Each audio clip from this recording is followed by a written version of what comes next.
Hey there YouTube, this video is going to be a tour of my Mack truck. This video was requested by one of my viewers, and I can certainly understand the need for the request. Generally I try to keep my videos very on topic.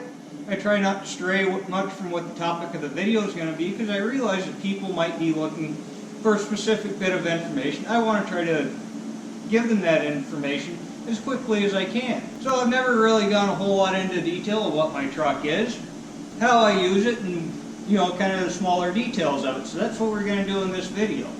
Now the truck itself, it's a model year 2000. It's a Mack cx613, which is a Mack Vision. This truck was manufactured in, I believe it was 6 of 1999. It was first sold in 1999. It has a 1999 engine in it, which makes it E-log exempt. That's part of the reason why I have no real plans of replacing this truck. This truck's in pretty decent shape. I take care of it. And to find another truck of this age in this condition would be very hard to do. This truck, being basically 20 years old now, has 1.3 million miles on it. Yes, that's million with an M. Now those of you guys that watch my channel that are truck drivers and very familiar with trucks, they realize that it's very easy to get 1.3 million miles on a 19-year-old truck. Now those of you that might not be truck drivers, that's a lot of frickin' miles. You figure by the time a car hits 250,000 miles, it's pretty much wiped out, it's done. But the thing with trucks are, as long as the frame don't rot out on the thing, you just keep fixing them. You can rebuild the motor, rebuild the transmission. Those are million-mile parts. This engine was rebuilt at 940,000 miles. That's when the original engine had to be rebuilt. So, 940,000 million miles of service life out of a part like that. You rebuild it, this truck will probably get close to 2 million miles on it before that engine needs to be rebuilt again. It costs about $14,000 to $20,000 to rebuild an engine. A brand new truck is $250,000, so you do the math on that. Transmission in the truck is an Eaton Fuller 13-speed. The rear ends are Eaton Fuller as well. DSP 404 in the front, DS 404 in the rear, 40,000-pound rear ends.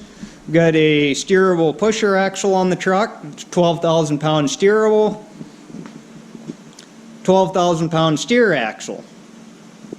Got dual 130-gallon fuel tanks on it, one on each side. Single exhaust, sliding Holland fifth wheel. It's a FW35. Also got a 2-line wet kit on this truck, 25-gallon capacity on the tank. I believe the hydraulic flow on it somewhere around 30 to 32 gallons per minute.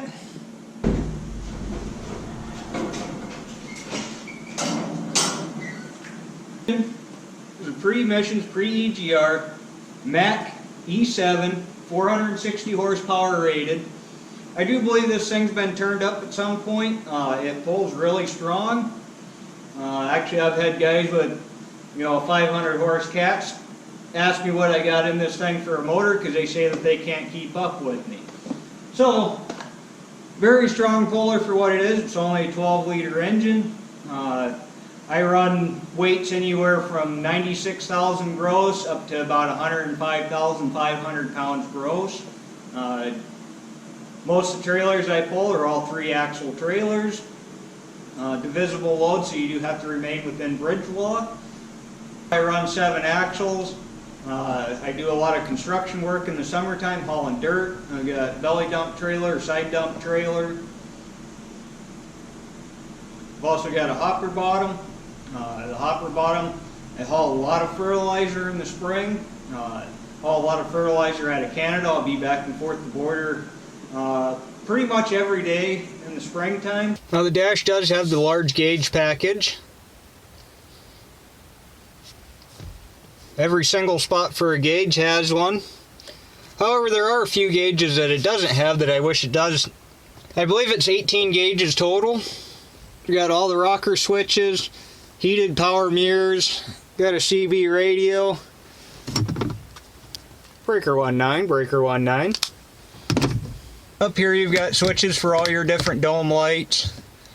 Got a couple cubby holes to put paperwork and whatnot in.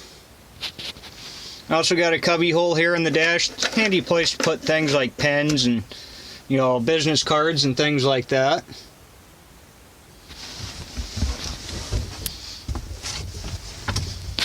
Over here on the passenger side we have a glove box. It's not a glove box. Does have a little folder in here for putting paperwork, but mostly it's just a cover for your fuses. I wish it had a proper glove box. If we turn around to the sleeper, you know, got the bed in the back, dog print blanket so the dog can lay up there without getting my bed all dirty. Got a dorm style fridge in here that runs off the inverter. It's got a pretty decent sized freezer in it. There was originally a cabinet over there that took out and put that in.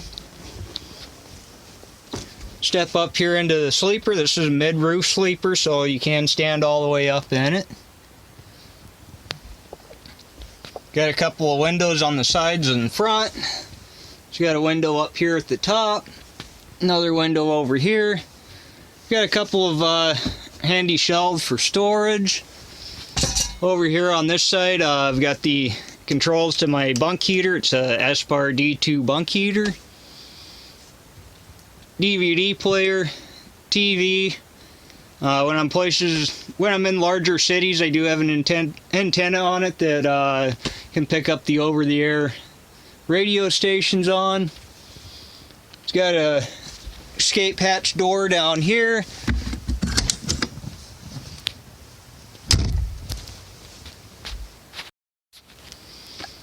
This does have the big sleeper for this truck. It's a 70-inch sleeper. However, you know, it's still not, you know, very big, but it's pretty big for a truck sleeper.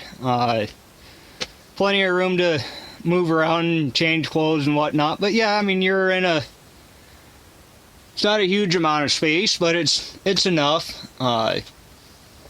This does have the track on here for the curtains to pull across the sleeper. I don't typically keep those on there because it's got the wraparound windshield curtains, which is pretty nice. That way when you get parked for the night, you can just pull those curtains shut, and then the entire inside of your truck is your sleeper rather than just this back section here. So that's pretty nice. For tires, generally I run the Toyo tires on the steer, then I run Chinese tires out back.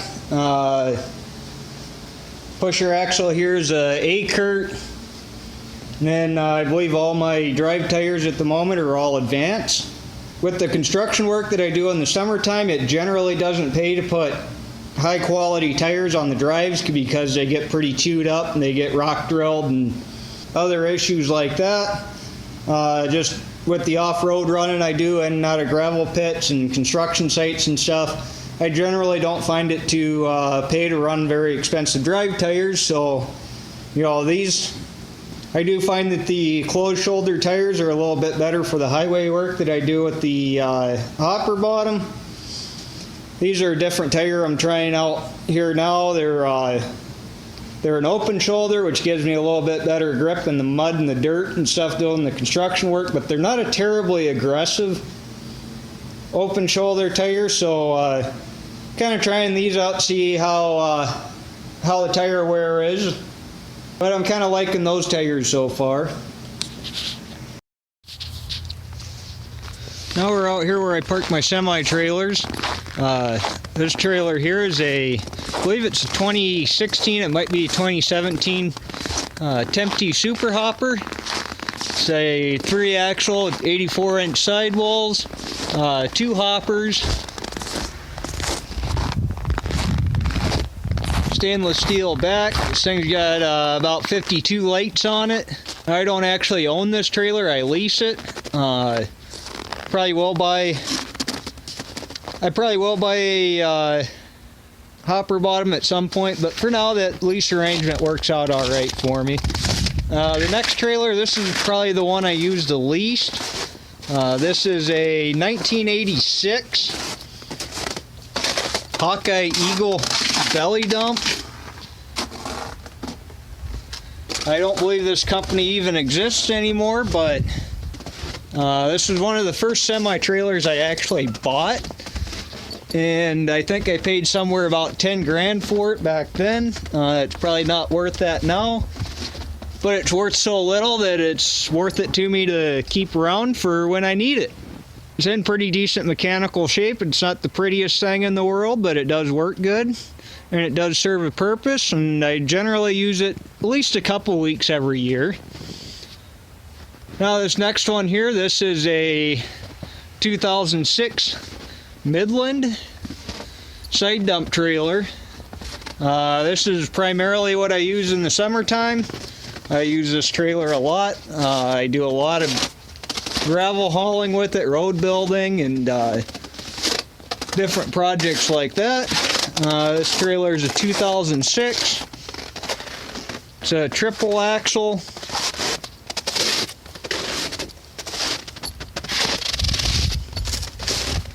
And it's in pretty decent condition. I really try to take care of it. I paid about 30 grand for this trailer, probably 5-6 years ago, and it served me very well. So anyway, I think we're going to wrap up this video here. Got a high temperature today of -10 degrees, so it's awful chilly out here. And anyway, I'm going to go back inside, and I hope you guys enjoy this video. Be sure to like, comment, subscribe down below. Thank you. Have a good day.